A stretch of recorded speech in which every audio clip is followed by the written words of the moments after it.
വീട്ടിൽ പുതിയ മൺചട്ടി വാങ്ങിയായിരുന്നേ. നമ്മളൊരു പുതിയ മൺചട്ടി വാങ്ങുമ്പോൾ നമ്മളത് ആദ്യം തന്നെ നമുക്ക് കറി വയ്ക്കാൻ എടുക്കാൻ പറ്റില്ല. അതിന് മുന്നേ അതിനെ ഒന്ന് ആ ഒരു കറി വയ്ക്കാൻ പാകത്തിന് റെഡിയാക്കി എടുക്കണം.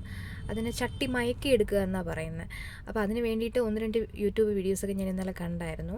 അതിലൊരു വീഡിയോയിൽ പറയുന്നത് എന്താണെന്ന് വെച്ചാൽ, നമ്മൾ ഈ മൺചട്ടി സോപ്പൊന്നും ഉപയോഗിക്കാതെ ചകിരി ഉപയോഗിച്ച് നല്ലതുപോലെ തേച്ച് കഴുകിയെടുത്തതിന് ശേഷം അതിനെ അടുപ്പിൽ വെച്ചൊന്ന് ചൂടാക്കി അതിൻ്റെ പുറത്ത് അത് വാവട്ടം വരെയുള്ള ഭാഗം നന്നായിട്ട് നല്ലെണ്ണ തേച്ച് അതിൽ വാവട്ടം വരെയുള്ള ഭാഗത്ത് അത് ചൂടായി വരുന്ന സമയത്ത് വാവട്ടം വരുന്ന ഭാഗം വരെ ഉള്ള സ്ഥലം വരെ നമ്മൾ വെള്ളം ഒഴിച്ചതിന് ശേഷം കുറച്ചധികം തേയിലപ്പൊടിയിട്ട് അതിൽ തിളപ്പിച്ച് പിന്നെ അതിനെ ഒന്ന് തണുത്ത് വരുന്ന സമയത്ത് ഒന്നുകൂടെ തേച്ച് കഴുകി ഉണക്കി നമുക്കത് ഉപയോഗിക്കാമെന്നാണ് പറയുന്നത്. വേറൊരു വീഡിയോയിൽ പറഞ്ഞതും ഇത് ഫസ്റ്റത്തെ സ്റ്റെപ്പ് സെയിമാണ്.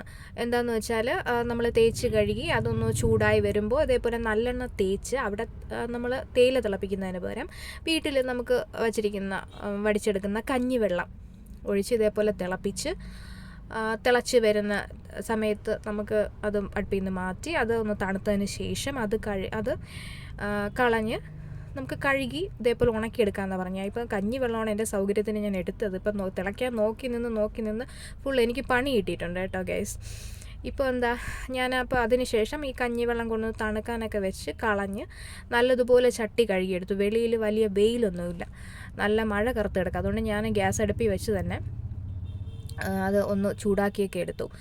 പിന്നെ നമുക്ക് എല്ലാവർക്കും അറിയാവുന്ന കാര്യമാണ്, നമ്മൾ വിറകടുപ്പിൽ വയ്ക്കുകയാണെങ്കിൽ അടിഭാഗത്ത് നല്ല കരിയൊക്കെ പിടിച്ച് ചട്ടിക്ക് നല്ലൊരു കട്ടി കിട്ടുമെന്നുള്ളത്. പക്ഷെ ഞാൻ കണ്ട വീഡിയോയിലും അവർ ഗ്യാസിൽ വെച്ച ഈ വക കാര്യങ്ങളൊക്കെ ചെയ്യുന്നത്. ഞാനും ഗ്യാസ് അടുപ്പിൽ വെച്ച ഇതൊക്കെ ചെയ്യുന്നത് നിങ്ങൾ കാണുന്നുണ്ട്. പിന്നെ അവരൊരു കാര്യം കൂടെ പറഞ്ഞു, നമ്മളിങ്ങനെ ചെയ്ത ചട്ടി അന്ന് തന്നെ കറി വെക്കാൻ എടുക്കാം. അങ്ങനെ അതിൽ തന്നെ അന്നത്തെ ദിവസം തന്നെ മീൻകറി വെക്കുകയാണ്. അപ്പോൾ അതിൻ്റെ മീൻ കിടന്ന് തിളയ്ക്കുന്നതാണ് നിങ്ങൾ കണ്ടുകൊണ്ടിരിക്കുന്നത്. അപ്പോൾ ഓക്കെ, ശരി, ടാറ്റാ.